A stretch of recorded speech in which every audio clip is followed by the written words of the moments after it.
Otasansan rédíò and TV. Ilé ìgbìmọ̀ asòfin àgbà lórílẹ̀‐èdè Nàìjíríà ní kí sẹ́nitọ́ Ningi lọ jókòó sílé rẹ̀ fóṣù 3 gbáko lásìkò ìjókòó ilé ìgbìmọ̀ asòfin àgbà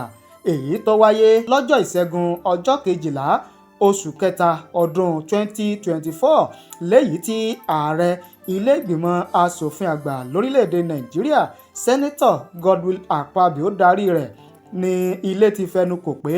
kí asòfin tó ń sojú àárín gbùngbùn ìpínlẹ̀ Bauchi lẹ́gbẹ́ òṣèlú PDP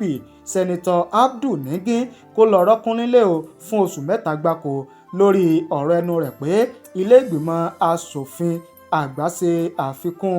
owó àbá ètò ìṣúná tọdún 2024 ní owó tó tó tírílíọ̀nù 3 náírà. Ẹ tẹ̀lé wa lórí ìkànnì yìí fún ẹ̀kúnrẹ́rẹ́ ìròyìn àti ọ̀kan-ò-jọ̀kan ìròyìn lédè Yorùbá bó ṣe ń lọ àti bó ṣe ń ṣẹlẹ̀ lórílẹ̀‐èdè Nàìjíríà nílẹ̀ Áfíríkà àti káàkiri àgbáláyé.